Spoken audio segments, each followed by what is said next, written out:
Thank you. Amanda. Amanda. Viva Makua, viva. Viva Makua, viva. Viva ActionAid, viva. Viva ActionAid, viva. Viva People's Dialogue, viva. Viva People's Dialogue, viva. Viva Mining Indaba, viva. Thank you, thank you. No, the alternative Indaba, our Indaba. Thank you for this opportunity. My name is Amadi Suka and I'm from Mozambique. Basically, I'm here to ask for collaboration, to ask for support. Fatima was saying that we have been having these alternative mining Indaba forums, but for some countries, given their experience, their past experience, they did not realize the meaning of this space. Mozambique is one of those countries. 5 years ago, we didn't know the resources that we had until we discovered the coal, until we discovered the minerals, the mineral sands, until we discovered the natural gas. And suddenly, extractive industry became a huge business in Mozambique. And a huge business in a context that nobody was prepared for it. That's why I'm here to say there is a need for us to be part of those platforms, to share with you what is happening in Mozambique, and to see how can we build that alternative, that solidarity, so to avoid situations that some other countries have faced. As a sort of introduction, just to say that briefly, some studies have indicated that in the 60s, it was clear that Mozambique had somehow natural resources. But at that time, it was not viable to explore because the colonial regime, the Portuguese, they did not have the capacity to explore those resources. And then we were in the war for independence. Even after 75, after we got independence, the country as well continued with the civil war, and the ruling party decided to adopt the Marxist-Leninist approach or philosophy, and that did not incentivize the private sector or the capital to come and invest in Mozambique. But in the late 90s and the beginnings of 20s, then Mozambique became a successful story because the World Bank and the IMF were implementing what was called structural adjustment programs, and they wanted to show, a successful story, and Mozambique became as one of those good boys to be shown to the world. And because of all that, the issue of investment for Mozambique became a priority. In late 19, a big company called Mozal Aluminium that was supposed to be based in Richards Bay here in South Africa was moved to Mozambique as a way of testing what is the environment there. Because the country was not prepared, that company to produce aluminium was granted all sorts of facilities, all sorts of incentives. And up to today, they are making billions and billions of dollars and not paying anything for the ties of Mozambique, because that was the agreement that it was made. And when we questioned the government, why all those facilities, the response was that it was needed to attract other foreign direct investment to the country. In 2008, we had other companies coming in, the Vale from Brazil, Rio Tinto, Jindal from India. They came to Mozambique and they started investing in the coal mining in Tete province. In 2005, a company called Kenmar came to Mozambique also to invest in mineral sand in a province called Gaza, but also in another province called Nampula. In 2010, Sasol, I think we are all familiar with, Anadar, which is an American company, Eni, it's an Italian company, state-owned, a Norwegian company, so they came to Mozambique to do research on natural gas.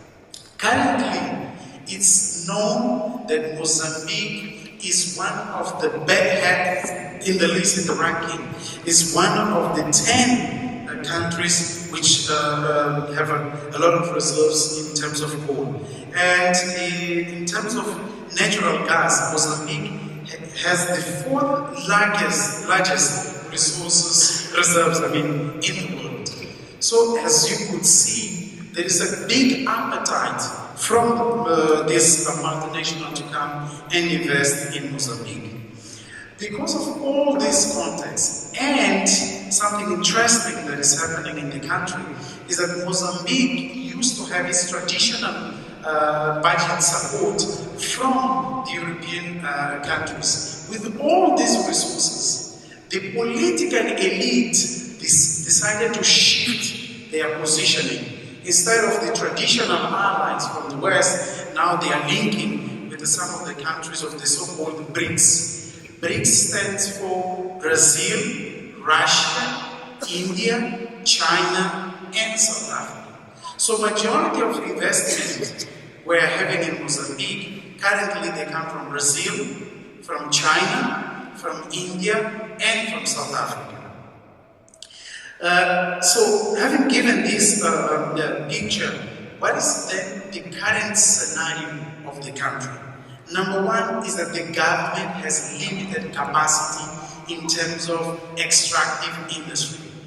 The government does not have the capacity to negotiate contracts with multinationals. We had a meeting with MPs, members of the parliament. We asked them and they say, we know nothing. We are not aware about those deals. We don't have capacity to understand those big contracts.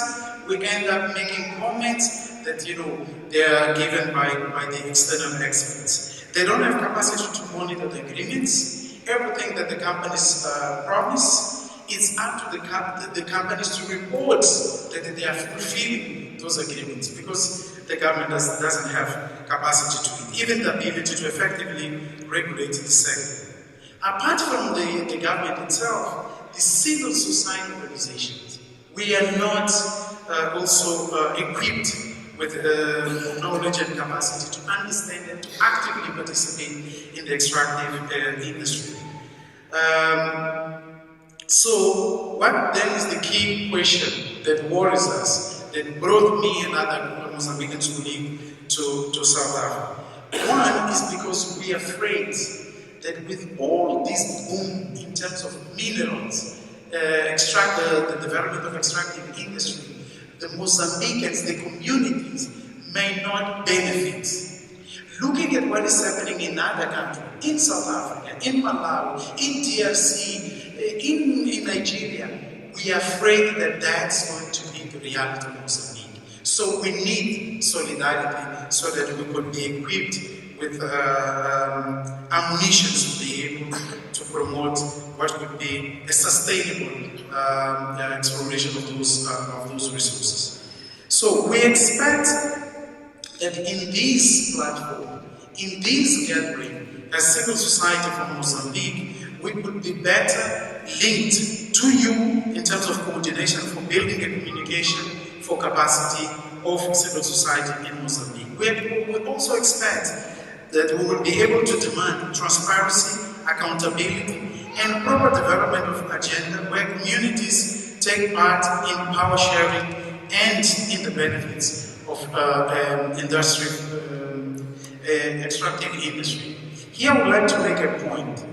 In many occasions, what is happening in Mozambique, we have two different legislation. We have one legislation on land, which basically says that the land belongs to government, to the state. And the people have the right to use the land. So we don't own the land, but you have the right to use the land. But what the legislation is saying is that you are entitled to use the surface of the land. I have only 1 minute. The surface of the land. And we have another legislation that says anything that is in the subsoil belongs to the state. What does that mean? In the area where you are, if coal is discovered, if gas is discovered, then the state has the power to ask you to leave that place, because what is beneath the soil does not belong to you.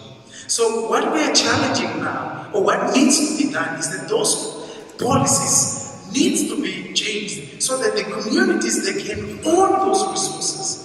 If resources are discovered in that area where the community they are sitting in, the community must be shareholders of those companies, must benefit, not only like beneficiaries or the beneficiaries of the resources, but like the owners of those resources, because they've been living there for centuries. I think this is what I would say now during the debate. I think I can be more. Thank you.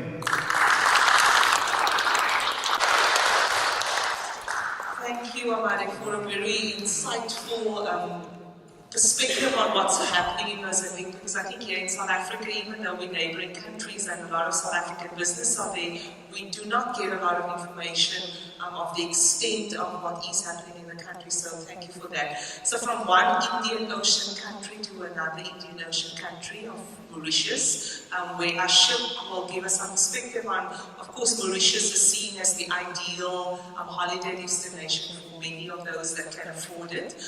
But of course, it's also seen as Africa's very own illicit tax haven, where, you know, financial flows and illicit flows are coming in and out. And so Ashok will give us some perspective of the Africa rising narrative from Mauritius. Thank you. Thank you. First of all, I would like to begin. I picked up a newspaper from the airplane because I just came a few hours ago. If you look at the newspaper, you will see the picture of our ex-Prime Minister. And this one is his wife. The Prime Minister has just been arrested, and he was in jail since Friday. He spent the night in jail since Friday night and was released on bail on Saturday. And the police says 2 big vaults and 2 suitcases with plenty of money, foreign currencies, local currencies. The police has started to count the notes, and they believe that it might take, with all the sophisticated apparatus, that it might take more than 1 week to count all the notes. So our ex-Prime Minister of the modern economy has been arrested. He was Prime Minister of Mauritius for 10 years, the leader of the opposition 5 years before, and the son of the father of the independence of the country. So he was fortunately released on bail on Saturday, and we can say that Mauritius has joined the club of corrupted head of states. And I think this is very important to this debate that we are having on Africa Rising, and what this particular economic development model, neoliberal model, produces. I don't think I won't go into statistics. There are lots of academics and scholars in this room that are better in figures and statistics than as compared to me. What I can say is, first, what is rising in Africa? What is rising is capital outflows, illicit outflows that are leaving this continent in most of the country. You have, people that are interested in articles in Pambazuka News, in Amanda, who give all the statistics. The lots of wealth are flowing from an African continent outside the continent in legal ways and illicit ways.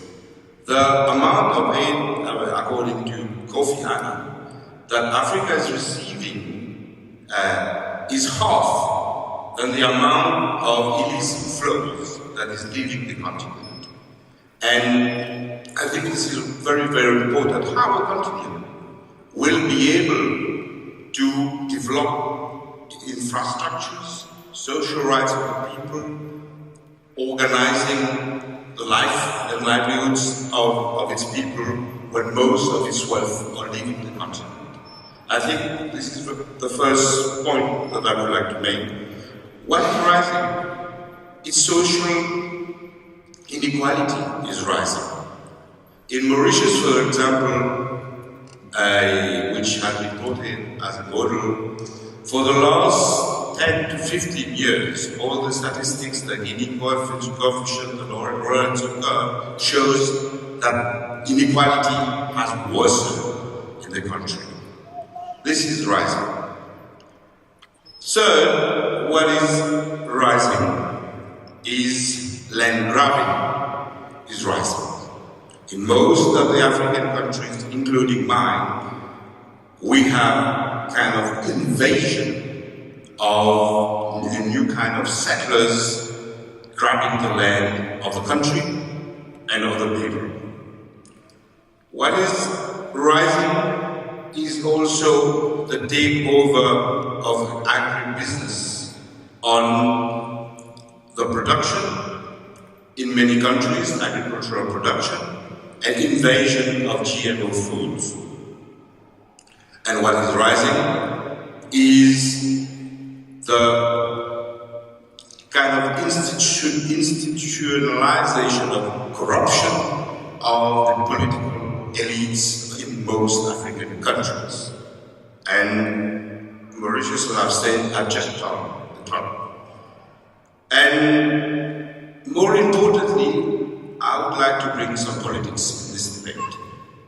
I think what is rising also is the emergence of, or I would say, a reshape of a new ruling elite, political elite and economic elite in our continent and in our region.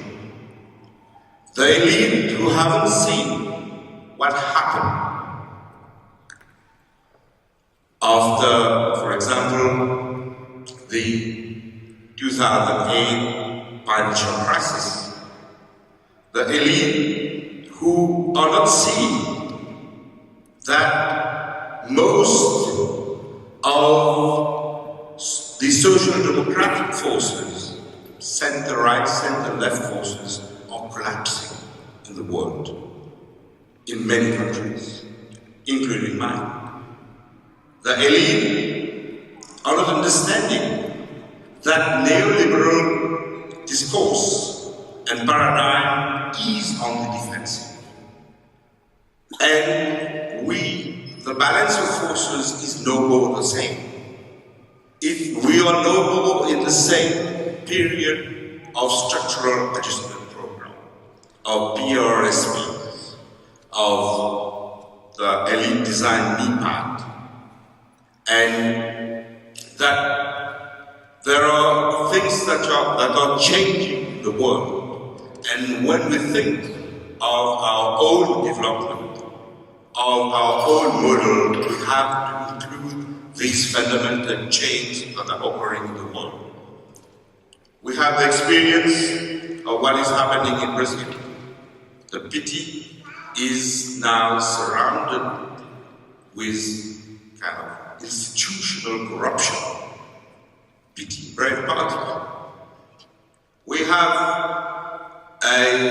you just mentioned the list that the Le Monde and the just published the list of the people who own bank account in Switzerland. There are 83 Mauritians on this list. We are also waiting to see whose names, whether our ex-Prime Minister is also on the list. And we are seeing in Mauritius what's happening. And I think we have to ask the question.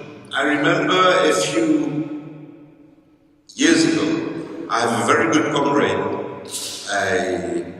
in Third World Network, ATN, since 1999, I was having a debate with him, what is the capacity of the African elite, of the African ruling economic and political elite, of opposing market-led globalization? What is the capacity? My debate is still going on with him, and he answered to me that there is a kind of national interest from the elites of our country in opposing globalization, the globalization model, in opposing WTO agreements. And this debate is still going on. But what we are seeing now is, but maybe with the exception of Kenya, at one stage at the WTO negotiation, our elite has been completely incorporated and be what Mao called the compradorian bourgeoisie. So to think of another model is not only opposing the neoliberal paradigm, the global capitalist architecture that has been newly shaped. It's also having the courage to challenge the power that our elites, through political instruments, through economic instruments, are having on our continent and our countries. I come from the social movement. I am from the trade union movement. We have been in many struggles. I am also from a political organization. And during the last 10 years in Mauritius, there have been major social and trade union struggles, which have resulted in the ousting of the previous government and now the arrest of the ex-prime minister, and which have also resulted in the progress, political and electoral progress, of the radical and alternative left, like, not the same percentage, like Syriza and Podemos in Europe. Thank you.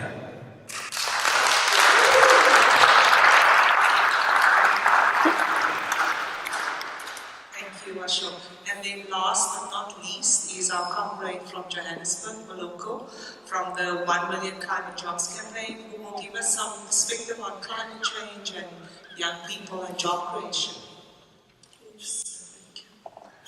Amandla, comrade. I'll try to be short. Try to cover each, maybe 4 slides within 1 minute. As they've already alluded, my name is Maloko Mokami. I'm from Johannesburg, sharing on the 1 Million Climate Jobs Campaign that derived from 2012, and then back then we have patrons that they did research. Some are from UK, some are from Nigeria, some are from South Africa. And you can go to the next slide. Yes. The climate job is just a transition of a low carbon economy to combat unemployment. And all 9 provinces of the country are also part, and then the young people are also part, civil organizations are also part, members of the faith churches are also part, and then we do have trade unions that they also joining us to combat this.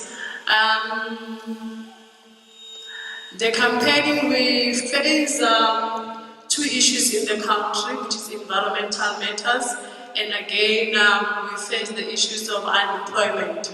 So we saw that we need a solution to both issues, and the trade union, the social movement, and the environmental organization, as I've already alluded, they form alliance to try and find alternative solutions. Our initial research shows that more than 300 million new climate jobs can be created in the country. We've tried to find the definition of why we have the high rate of unemployment.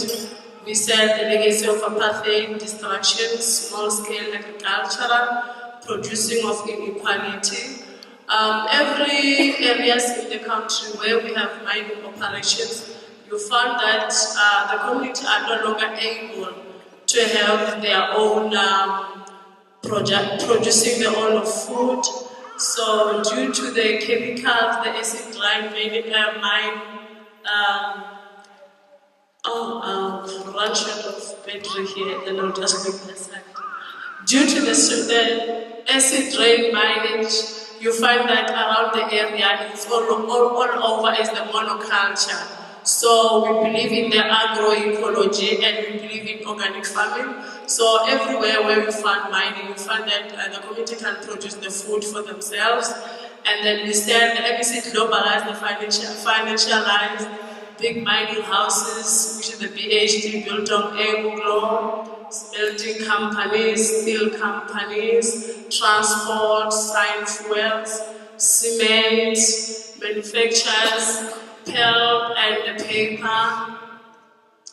That is when you go around the areas like Val, areas like Mpumalanga, areas like Clarinet, the Exaros, Midupi, Kusiles, you'll find such pictures that where the mines are operating around the country. And then we say, according to our research, SA is the big polluter, has a relatively small economy, yet is the 12th biggest polluter of the carbon dioxide. Carbon dioxide per capita hovered between 8 and 10 tons per capita, a figure twice as high as in China, 4 to 5 times, higher than Brazil, Indonesia, and India, and similar to the UK and Germany, where major technology interventions are taking place to reduce these. And then this will try to make an overview of the source of carbon dioxide in the country. What are the climate jobs actually? Hence we are having this campaign that roll from one province to the last province in the country. We are saying climate jobs are jobs that reduce the amount of greenhouse gases we emit to make sure that we prevent catastrophic climate change, build our capacity to adapt to the impact of climate change, e.g. jobs that improve our food security, as I've already alluded, provide and secure vital services, especially water, energy, and sanitation. This includes reducing wasteful of consumptions. Because everywhere where there is mining area, mining companies, they use a lot of water than the community. So, yeah. What are climate jobs? That continues the decent jobs. Decent jobs are jobs that are safe, provide healthy working conditions, and offers social protection, security and fair wages. People-driven jobs, not economic development, must be driven primarily by people, not profit. So mostly you find in the country there are many protests of living wage. We saw it in Marikana, 12.5. We saw it now recently in Ravaya. We saw it in Dudwarens. We saw it every day in our lifetime in the country that people are protesting and fighting for their living wage as a working class. And then when we say that can provide security, there are many women that are working in mines that they don't have security. You know, female body, they are complicated bodies that they need a certain requirement to be on place. What are climate jobs? That's a continuous slide. Public-driven jobs. The state must be actively involved in creating jobs that address climate change. employing and training new climate workers and retraining workers where necessary. Like in other areas, people say, when you say you want climate jobs, you are saying, as you are working at this current moment, will be unemployed. And what are you saying, in fact? What is this statement of yours that you're saying they are climate jobs? The government has that money, has that capacity to retrain those workers that are already working in the industry.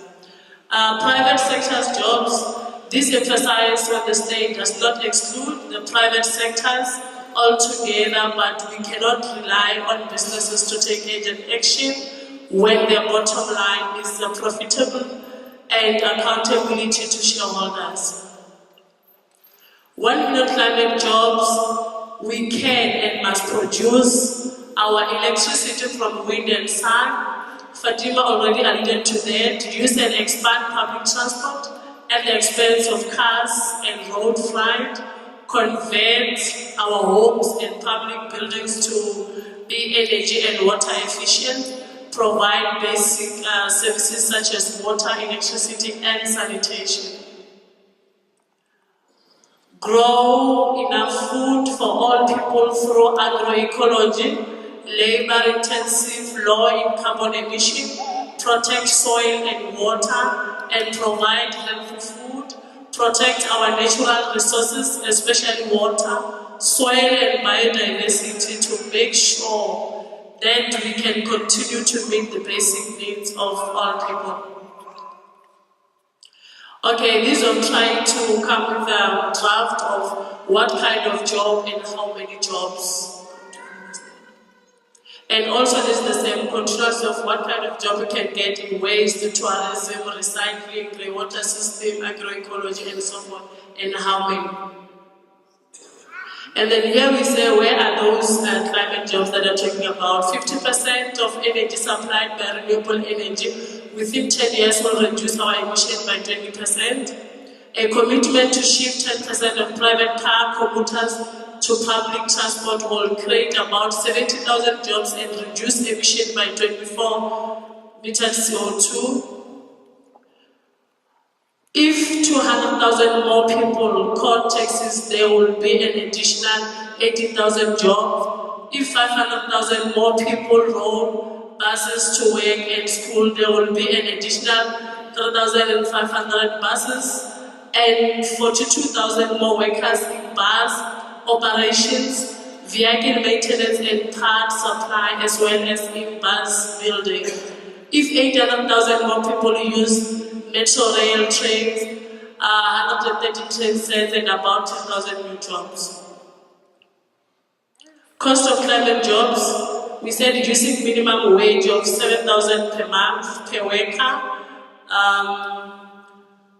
That equals to 1 million climate jobs 1 year to 84 billion. Non-labor's costs, returns from taxation will reduce the cost to 92 billion per annum.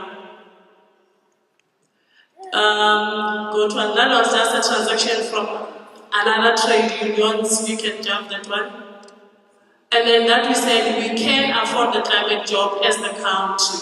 Tax on idle corporate bank deposits 60 billion, increase of 2% tax on high income earners 20 billion, surplus in UIF 80 billion, financial transaction tax 48 billion, carbon tax 82 billion, healthy capital flight 100 billion, redirecting pension funds through prescribed assets 140 billion. That is what we have tried to summarize, even if Chairperson, we've eaten most of your time. So currently we have a program that rolled out from last year that we are collecting signatures. Our target was 100,000 signatures. From last year March, which is 2014, till December 2014, we have managed to collect 60,000 signatures, and then we are left with 40,000 signatures. We are aiming to reach our target by February, so that we will be handing over 100,000 signatures to the Parliament, which will be here in Cape Town.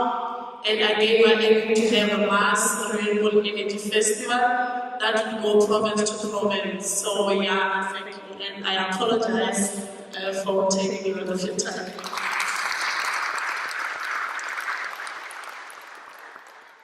Thank you very much, Moloko. I think our speakers have certainly raised some fascinating and interesting topics from their countries, but also the work that they do in those communities. So I think without further ado, I will open the floor to questions from the audience.